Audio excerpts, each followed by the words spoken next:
तर मंडळी, आज नवीन रेसिपी शिकणार आहोत आपण। हे जे मी 1 वाटी शेंगदाणे घेतलेले, यांना आपल्याला भिजवायचे नाही 2-3 घंटे।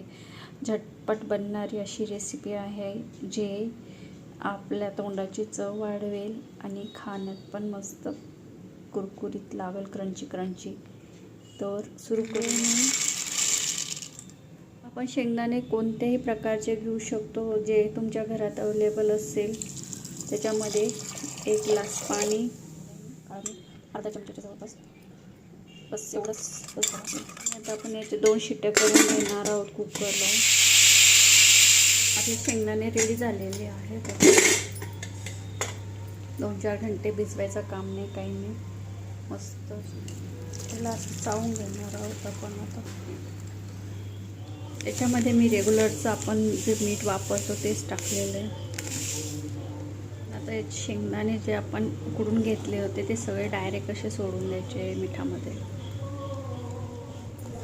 कमी आचेवर मस्त असे आपल्याला शेंगदाणे त्याच्यामध्ये मिक्स करत चालायचे। शेंगदाण्याला असं मीठ चिटकलेलं दिसतंय ना तुम्हाला, तर घाबरून जाऊ नका। नंतर तुम्हाला हळूहळू पुढे समजेल, जसं जसं ते आपले शेंगदाणे भाजले जातील तसं तसं मीठ सोडत जातील ते। ज्या गोष्टी आपल्याला घरात बनवता येतात त्या बाहेरून का बरं आणायच्या? आपल्या हातानेच बनवून मुलांना सगळ्यांना खाऊ घालायचं। तेवढं होतं तेवढं प्रयत्न करत राहायचं आणि काहीच वेळ लागत नाही। बस 1 शिट्टी घेतली मी, बस। ना भिजवायचं काम, ना कशाचं, भिजवण्याची सुद्धा गरज नाही आपल्याला। आवाज येतोय ना तुम्हाला शेंगदाण्यांचा? शेंगदाणे भाजताना आपल्याला घाई करायची नाही, कमी गॅसवरच भाजायचे आहे। पेशन्स ठेवावं लागेल। जेवढं कमी गॅसवर भाजू आपण, तेवढं कुरकुरीत आणि छान होतील। ओलसरपणा जायला थोडासा वेळ लागेल।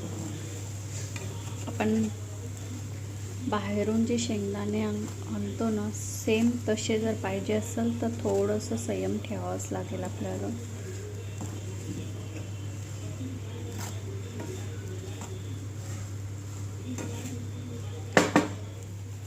तुमच्या काही लक्षात येत आहे का? शेंगदाण्याने सगळं मीठ सोडलेलं आहे आणि कलर पण चेंज झालेला आहे शेंगदाण्यांचा। आणखी आपल्याला 5 मिनिटं असेच रोस्ट करून घ्यायचे। 5 मिनिटानंतर आपल्याला गरम गरम खारे शेंगदाणे खायला भेटतील। संध्याकाळच्या भुकेसाठी चहा पिताना असंच टाइमपास म्हणून आपण मस्त हे शेंगदाणे खाऊ शकतो आणि जेव्हा वाटेल तेव्हा बनवू शकतो। किती सोपं आहे ना। 2-4 तास भिजवायची। तर या स्टेजला तुम्हाला दिसत तसं शेंगदाण्यांचा कलर पण चेंज झालेला आहे आणि त्यांच्यावरचे छालटे पण निघत आहे, म्हणजे आपले शेंगदाणे रेडी झाले खाण्यासाठी। थोडं थंड झाल्यानंतर आपण याला चाळून घेऊ आणि बस रेडी आहे खाण्यासाठी।